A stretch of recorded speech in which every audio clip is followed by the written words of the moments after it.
Добро вечер, почитувани медиуми и новинари, добро вечер до граѓаните на општина Гевгелија. Денес одговорницата на СДСМ во Гевгелија сакаме јавно да проговориме за проблемите во образованието.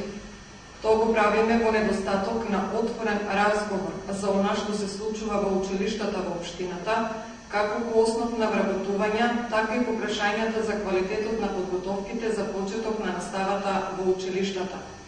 Најповикан за овие прашања секако министерот за образование Никола Тодоров, но тој вчера, поточно синоќа, иако ја посети нашата општина, успеа да влезе само во општинската зграда, а не и во училиштата. Имаше средба со градоначалникот и директорите на основните и средното училиште, но не и со родителите и граѓаните.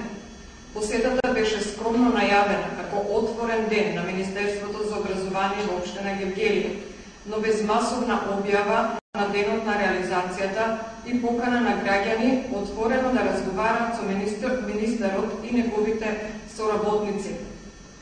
Очигледно на министерот му добре поднозе уште на самиот старт на учебната година со скандалот со учебниците, нивното препечатување и новите трошоци, а ниту пак почетокот на академската година не помина без скандали. Студенти од Сдруженијето Слободен индекс на првиот академски час завчера протестираа против бесправно наметнатата партиципација од 200 денари за студентската организација што ја протежира владеачката партија.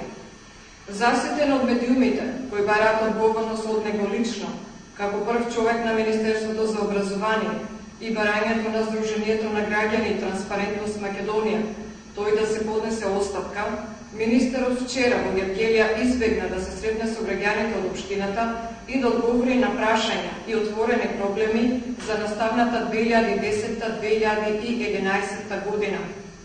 Затоа денеска на отворениот прес на СДСМ од Гевгелија готуваме отворени прашања до министерот Тодоров. Дали знаете дека избрганите наставници на почетокот на учебната 2009-2010 се уште не се вратени на работа, иако вие, министре, јавно изјавивте дека градоначалниците во општините се должни да ги вратат на работа незаконски избрганите наставници? Дали вие излажавте во изјавата за повратот на незаконски избрганите наставници или одбива послушност градоначалникот на Гевгелија, кој инаку ваш партиски колега од редовите на ВМРО-ДПМН?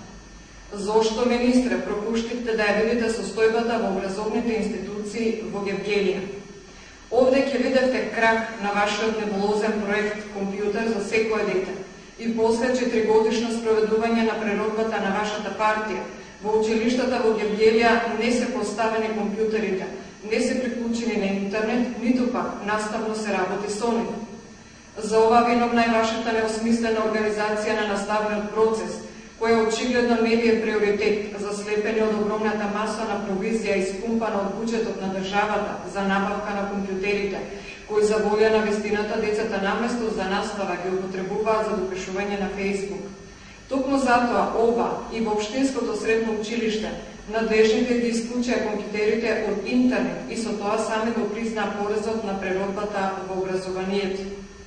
Бараме од вас, министре, да ставите крај на партизацијата во образованието. Тоа се гледа од експресното пополнување на незаконски испразнетите работни места со лица за кои не беше распишан оглас за работа, лица кои немаат положено стручен испит, а згора на тоа, напор од Законот за образование им се доделува да бидат класни раководители, иако се без ден работно искуство. Таков специјален луксус и привилегија има само ново вработените кадри на ВМРО-ДПМН, кои ги зафатија местата на лани збрканите наставници од гевгелиските училишта. Дали овие јунгери на вашата партија ја имаат задачата за антиквизација на образованието во училиштата? Од каде слободата многу примен наставник на првиот училишен ден да дели памфлети за Александар Македонски, кои требало да бидат прочитани на првиот класен час во училиштата, без никакво овластување да се меша или да наметнува наставна тема на класните раководители? Дали втората лекција ќе биде за жртвите на ВМРО или преродбата на Груевски? Престанете со партизација на образованието, која го загрозува квалитетот како на наставниот кадар, така и на наставниот процес воопшто, што што ги има директни последици врз образованието на нашите деца. Господине министер, дали знаете дека вашиот партиски колега, градоначалникот на општина Гевгелија, спроведува политички реваншизам, барајќи да се одземе класниот дневник на наставничка која е сопруга на член на совет на општината од редовите на опозицијата, иако постои заверен записник за распределба на класовите во училиштата. Ваквиот упад на градоначалникот Франгов во образованието е типичен волунтаризам, партиско самоволие, партиско мешање во образованието кое треба веднаш да прекине. Да ве прашаме, господине министер, дали после ваквото однесување на градоначалникот имате намера да го наградите за негативната партиска диктатура во образованието, со издавање на решение за работа на неговата сопруга, која е примена без оглас за работа, за да може сликата за партизацијата на образованието во Гевгелија да биде комплетно. Ова се јавно упатени прашања од говорницата на СДСМ до министерот за образование во владата на Република Македонија Никола Тодоров. Ако вие не знаете или не сакате да одговорите на ова, поради избеганата следба со граѓаните, тогаш јавно ве прашуваме.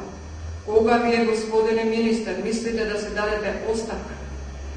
Ваков министер, кој уште на стартот на учебната и академска година доживува дебакл, нема кредибилитет и не сме да го организира образованието во државата. Затоа час побрзо. Заменете од позицијата министер. Тоа ќе биде најдобро за нашите деца и иднината на Македонија. Благодарам за вниманието.